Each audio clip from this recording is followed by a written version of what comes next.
Alhamdulillah, alhamdulillahilladzi faddala bani Adam bil ilmi wal amali ala jami'il alam. Wassalatu wassalamu ala nabiyyina Muhammadin sayyidil arabi wal ajam wa ala alihi wa ashabihi ya nabi'il ulumi wal hikam. Asyhadu an la ilaha illallah wahdahu la syarikalah. Asyhadu anna Muhammadan abduhu wa rasuluh la nabiyya ba'da. Allahumma salli wa sallim ala nabiyyina Muhammadin wa ala alihi wa ashabihi ajma'in, amma ba'du. Fa ya ayyuhal hadirun ittaqullah haqqa tuqatih wa la tamutunna illa wa antum muslimun. Qala Allah ta'ala fi kitabihil karim, a'udzu billahi minasy syaithanir rajim. Wa idz qala rabbuka lil malaikati inni ja'ilun fil ardi khalifah qalu ataj'alu fiha may yufsidu fiha wa yasfikud dima ila akhir ayat. Wa qala Rasulullah sallallahu alaihi wa alihi wasallam, kullukum ra'in wa kullukum mas'ulun an ra'iyatihi. Sadaqallahul azim wa sadaqa rasuluhun nabiyul karim wa nahnu ala dzalika minasy syahidin wasyakirin walhamdulillahi rabbil alamin. Semoga Allah yang senantiasa merawat segenap hati, jiwa dan raga kita, senantiasa membimbing dan memberikan perlindungan atas segala apa yang menjadi bagian dari takdir-takdir yang kita dapatkan, yang pada akhirnya kita menjadi seseorang yang senantiasa merawat syukur atas segala nikmat yang Allah berikan. Syukur yang kemudian kita terkadang kita persepsikan dan kita preferensikan dalam satu karakter yang kemudian kita ukur dengan indikator kenikmatan duniawiyah, yang konon itu hanya kita letakkan pada dimensi lahiriah yang terucap, yang tertatap, yang terasa, yang teraba, dan kita menyebutnya itu sebagai kenikmatan. Walaupun demikian, terkadang Allah juga memberikan satu tempat di mana kita seolah-olah menyebut kita dalam kekurangan, dalam kepedihan, dalam kekurangan, yang pada hakikatnya itu adalah bagian dari cintanya Allah kepada kita. Mudah-mudahan Allah masih terus meneguhkan dan terus meningkatkan rasa syukur dalam hati nurani dan sanubari kita. Sholawat beserta kemuliaan senantiasa mari kita curah limpahkan kepada paduka yang mulia Kanjeng Nabi Muhammad Rasulullah sallallahu alaihi wasallam. Di dalam kesempatan yang singkat dan mulia ini, khotib berwasiat kepada dirinya dan umumnya kepada hadirin sidang Jum'ah yang hadir di forum yang insyaallah Allah muliakan. Mari kita tingkatkan kualitas ketakwaan, mari juga kita iringi dengan kapasitas dan kuantitas segala perintah-perintah yang mengantarkan kepada kebaikan, dan mari dengan segala upaya mengurangi apa-apa yang kemudian Allah tidak inginkan, dan kita tetap berada di dalam jalan kebenaran berdasarkan bimbingan dan berdasarkan apa yang tertuang di dalam Al-Quran dan Sunnatul Rasul. Di dalam kesempatan yang mulia ini, dan tentu di bulan-bulan yang penuh dengan dinamika sosial, politik, dan lain sebagainya, yang kemudian kita menyebutnya sebagai era demokrasi ini, maka tentu kita sebagai umat Islam tidak juga dan tidak lantas berlepas diri dalam satu agenda-agenda kebangsaan itu. Kita dalam 2-3 bulan yang akan datang berada dalam satu suasana hiruk pikuk politik yang itu adalah menjadi bagian natural alamiah yang disepakati dalam ruang-ruang kebangsaan kita. Maka di dalam forum khutbah Jum'ah kali ini, khotib mengajak, mari kita semuanya dalam ruang-ruang kebangsaan yang penuh kegembiraan, mari kita isi, mari kita maksimalkan dengan apa-apa yang kemudian kita fahami, sehingga bangsa ini ke depan menjadi bangsa yang maju, bangsa yang memiliki satu peradaban yang baik dan semakin lebih baik. Karena dalam Al-Quran disampaikan salah satu yang menjadi bagian dari produk-produk keniscayaan di dalam Islam manakala kita ditugasi sebagai khalifah di muka bumi. Dan kesepahaman beserta kesepakatan dalam ruang kebangsaan kita, maka kita memilih demokrasi sebagai bagian dan cara untuk melakukan satu upaya fikih kebangsaan kita, sehingga kita nanti akan memilih calon-calon pemimpin yang akan mengisi dan akan menempatkan mereka sebagai wakil-wakil kita di sana. Wa idz qala rabbuka lil malaikati inni ja'ilun fil ardi khalifah. Dan manakala ketika itu Allah menyampaikan kepada para malaikat, aku hendak menciptakan manusia untuk dijadikan sebagai khalifah, pemimpin di muka bumi. Ada pertanyaan yang monumental yang kemudian para malaikat menanyakan, bahwa bukankah mereka manusia yang akan menghancurkan peradaban, mereka yang akan juga meluluh lantakan segala apa yang kemudian yang dibangunnya. Dan ini terjadi tentu di beberapa belahan dunia. Ada perang, ada keputusan-keputusan politik yang melahirkan satu konflik nasional, bahkan regional, dan mungkin dari keputusan politik itu akan merujuk kepada dinamika yang semakin mengglobal.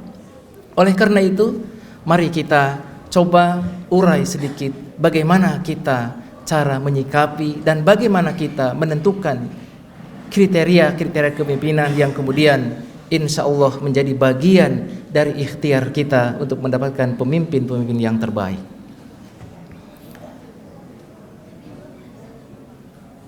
Di dalam sebuah hadis, Rasulullah juga mengingatkan bahwa kita semua adalah pemimpin. Kullukum ra'in wa kullukum mas'ulun an ra'iyati. Setiap kita adalah pemimpin, dan setiap pemimpin akan dimintakan pertanggungan jawab di hadapan Allah Subhanahu wa ta'ala. Khatib dalam satu tulisan di jurnal yang kemudian khatib buat topik tafsir politik jamaah, memberikan satu pendapat bagaimana kita memilih seorang pemimpin. Memilih pemimpin sama halnya seperti memilih imam jamaah di dalam sholat. Dan ini tentu memberikan satu guidance kepada kita, bagaimana kita memanifestasikan dan mengukur kriteria-kriteria itu, sehingga kita coba elaborasi dan kita aktualisasikan dalam ruang-ruang politik kebangsaan kita. Yang pertama, kata Nabi, jika di antara mereka calon-calon pemimpin atau calon-calon imam sholat, ketika kalian ingin berjamaah, maka pilihlah di antara kalian dalam kriteria sebagai orang yang alim. Yang pertama, pilihlah orang-orang yang alim, a'lamuhum, orang-orang yang memiliki kapasitas kuat, kokoh dalam pemikiran, dalam gagasan, dalam capaian-capaian yang kemudian kita akan ukur sebagai ikhtiar jangka panjang untuk kemaslahatan peradaban. Maka orang yang alim itu tentu menguasai apa-apa yang akan dijalankan dalam proses-proses kepemimpinannya. Di dalam sholat, ketika kita memilih imam sholat, maka pilihlah di antara mereka yang paling alim. Yang kedua, pilihlah jika di antara mereka sama-sama alim, sama-sama memiliki ilmunya, maka pilihlah yang kedua, afsahuhum. Afsahuhum artinya memiliki kefasihan dalam membaca Al-Quran. Tentu dalam manifestasi yang lebih luas, fasih dalam memanifestasikan gagasan pemikiran dan pemahamannya, dan mampu mengkomunikasikan secara baik sebagai bagian dari ikhtiarnya, mengkomunikasikan dengan tutur kata yang baik, dengan sistematika pembahasan yang kokoh, sehingga masyarakat memberikan manfaat. Dan tentu kita yang memilih, tentu kita yang menentukan mereka yang akan duduk dalam perwakilan kita. Ketika mengkomunikasikan gagasannya tidak terukur, tidak memiliki landasan-landasan filosofis, tidak memiliki landasan-landasan operasional yang baik, bagaimana mungkin dia akan menjalankan satu siklus pemerintahan yang baik? Maka carilah pemimpin-pemimpin yang fasih. Jika diketemukan di antara mereka sama-sama alim, sama-sama fasih, maka yang ketiga, carilah di antara mereka yang memiliki nilai yang agak sedikit subjektif, yang disebut dengan aktsaruhum sinnan, paling senior, paling tua di antara mereka. Tentu tua bukan dalam hal saja kita lihat dalam pemikiran-pemikiran secara fisik, tapi kemudian tua paham dalam segala macam senioritas itu menjadi penting. Pengalaman, track record itu juga penting. Maka itulah yang kemudian kita bisa lihat aktsaruhum sinnan di antara mereka. Maka kalau ada imam sholat di antara mereka sama-sama alim, sama-sama fasih, maka lihat di antara mereka yang paling sepuh, paling senior. Atau dalam kerangka yang lebih luas, mana di antara mereka yang memiliki satu kapasitas keunggulan. Yang terakhir, jika mereka sama-sama tua, sama-sama fasih, sama-sama alim, maka yang terakhir, awwaluhum hijratan. Siapa di antara mereka yang memiliki komitmen, paling tidak ukurannya adalah dia yang pertama masuk ke dalam masjid, atau mereka yang berada dalam himpunan komunitas itu, atau mereka yang paling pertama dalam ruang-ruang kehidupannya, atau di perkampungan itu, siapa di antara mereka yang paling dulu tinggal di situ. Maka tentu kita harus mengadaptasikan satu fenomena. Jika di antara mereka sama-sama memiliki komitmen yang sama, maka lihat mana yang memiliki kontribusi positif terhadap pribuminya. Konsep pribumisasi itu adalah konsep awwaluhum hijratan, berpihak kepada masyarakat, bukan berpihak kepada golongan, bukan berpihak kepada keluarga atau membangun dinasti. Maka oleh karena itu jelas ketika Rasulullah yang memiliki kapasitas, tidak hanya beliau seorang pemimpin spiritual, beliau adalah juga nabi, beliau juga yang memiliki sebuah fasilitas khusus di mana Rasulullah adalah manusia yang dikategorikan sebagai maksum, yang masa depannya sudah dikategorikan sebagai manusia yang terpupus dari dosa. Ketika mengatakan kepada Fatimah, "Lau anna Fatimah binti Muhammadin saraqat."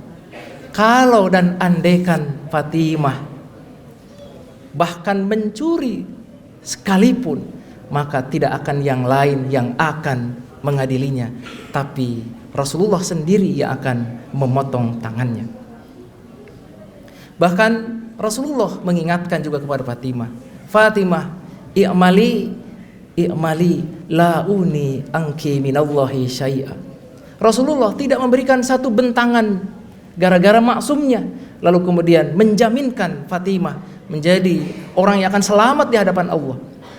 Ketika itu Fatimah diingatkan, Fatimah beramallah, Fatimah berbuatlah, karena aku ayahmu tidak akan pernah bertanggung jawab atas keselamatanmu di hadapan Allah Subhanahu wa ta'ala. Itulah komitmen sebagai pemimpin yang memiliki sebuah integritas, pemimpin yang kemudian kita lihat dan kita ukur indikatornya supaya kita jelas-jelas tidak dan mungkin tidak abai terhadap apa yang menjadi ikhtiar politik kebangsaan saat ini. Barakallahu li wa lakum fil Qur'anil Karim wa nafa'ani wa iyyakum bima fihi minal ayati wa dzikril hakim wa taqabbala minni wa minkum tilawatahu innahu huwas samiul alim. Alhamdulillahil qail alladzi ja'alana syu'uban wa qabail. Asyhadu an la ilaha illallah wa asyhadu anna Muhammadan abduhu wa rasuluhu jaa'a bihir rasail. Allahumma salli wa sallim ala nabiyyina Muhammadin wa ala alihi wa ashabihi ajmain. Faya ayyuhal hadirun ittaqullah haqqa tuqatih wa la tamutunna illa wa antum muslimun. Qala Allah ta'ala fi kitabihil karim, innallaha wa malaikatahu yusalluna 'alan nabi ya ayyuhalladzina amanu sallu 'alaihi wa sallimu taslim. Di khutbah Jum'ah yang kedua ini, khatib terus mewasiatkan kepada dirinya khususnya dan umumnya kepada hadirin sidang Jum'ah yang dimuliakan oleh Allah Subhanahu wa ta'ala. Mari terus kita patri, kita pupuk dan kita tingkatkan kualitas keimanan kita kepada Allah Subhanahu wa ta'ala. Mari kita terus tingkatkan kapasitas dan ikhtiar syariah kita, sehingga setiap syariah dan langkah yang kita lakukan senantiasa menuju dan berpusat kepada Allah Subhanahu wa ta'ala. Dalam sebuah hadis dikatakan, sab'atun yudhilluhumullah fi dhillihi yawma la dhilla illa dhilluh. Ada 7 kelompok yang di dalam kesempatan ini hanya satu kelompok yang kemudian akan kita ulas, dan ini relevansi dengan apa yang kemudian kita bahas di dalam topik ini. Al-imamun adil. Ada 7 kelompok manusia yang nanti pada hingar-bingar ketakutan yang maha dahsyat ketika Allah mengatakan idza zulzilatil ardu zilzalaha wa akhrajatil ardu athqalaha wa qalal insanu ma laha yauma idzin tuhadditsu akhbaruha. Ketika bumi ini akan dihancurkan dengan goncangan yang amat sangat dahsyat, gunung-gunung bertabrakan, planet-planet bertubrukan, air laut tumpah ke daratan, dan itulah hari kiamat. Wa akhrajatil ardu athqalaha, dan semua apa yang terkandung di dalam muka bumi ini, di dalam perut bumi ini, tumpah ruah ke daratan. Ada emas, ada berbagai hal-hal yang kemudian terkandung di dalamnya, yang kemudian kalau di dunia ini kita cari emas, maka saat itu emas akan tumpah ke daratan dan kita tidak akan pernah melirik sekalipun itu kita dibanjiri lautan emas. Itu dalam satu tafsir disampaikan kondisi saat itu. Wa qalal insanu malaha, semua kita akan bertanya-tanya apa yang terjadi dengan bumi ini. Yauma idzin tuhadditsu akhbaruh, inilah kabar yang kemudian telah dipersaksikan kepada kalian manusia. Goncangan yang amat dahsyat, kiamat terjadi, dan itulah kemahadahsyatan dan ketakutan luar biasa yang akan kita hadapi. Maka di dalam hadis sampaikan ada 7 kelompok mereka yang nanti dalam ketakutan yang amat dahsyat itu Allah sendiri yang akan turun melindungi, Allah yang akan turun langsung menghibur dan menenangkan. Ketakutan itu bukan untuk kalian. Kepada siapa itu? Yang pertama, al-imamun adil, para pemimpin-pemimpin yang adil. konteksnya, kenapa pemimpin yang adil diberikan fasilitas yang luar biasa, perlindungan yang hebat di hadapan Allah? Karena seorang pemimpin memiliki implikasi luas ke segenap seluruh kehidupan manusia. Tidak untuk dirinya, tapi berimplikasi kepada seluruh peradaban. Karena apa yang menjadi legasinya, karena apa yang menjadi kebijakannya akan berdampak langsung kepada masyarakatnya. Kalau ia legasi yang baik, maka memberikan manfaat dan maslahat. Kalau ia berdimensi yang buruk, maka yang rusak adalah tatanan peradaban. Maka wajar kelak barang siapa kita menjadi pemimpin yang adil, Allah akan tempatkan sebagai orang-orang kelompok-kelompok yang nanti akan mendapatkan perlindungan langsung dari Allah Subhanahu wa ta'ala. Marilah kita berdoa, marilah kita menundukkan kepala kita, seraya hati kita bermunajat kepada Allah Subhanahu wa ta'ala. Mari kita memohon di pemilu yang akan datang kita diberikan pemimpin-pemimpin yang mencintai masyarakat, pemimpin-pemimpin yang memberikan sebuah kontribusi positif kepada peradaban dan kepada masyarakat al-mustad'afin khususnya. Dan marilah juga berdoa, mudah-mudahan kita didapatkan sosok pemimpin yang adil. Allahumma ighfir lil muslimin wal muslimat wal mu'minin wal mu'minat al ahya'i minhum wal amwat wa ya qadiyal hajat wa ya kafi'al muhimmat. Allahumma inna nas'aluka sihha wa ifah wal amanah. Allahumma rabbana taqabbal du'aana. Allahumma rabbana taqabbal salatana. Allahumma rabbana taqabbal ruku'ana. Allahumma rabbana taqabbal sujudana. Rabbana zalamna anfusana wa illam taghfir lana wa tarhamna lanakunanna minal khasirin. Rabbana atina fid dunya hasanah wa fil akhirati hasanah wa qina adzabannar. Subhana rabbika rabbil izzati amma yasifun wa salamun alal mursalin walhamdulillahi rabbil alamin. Ibadallah, innallaha ya'mur bil adli wal ihsan wa ita'idil qurba wa yanha 'anil fahsya'i wal munkari wal baghi ya'idzukum la'allakum tadhakkarun fastaghfirullahal adzim li wa lakum. Aqimis shalah.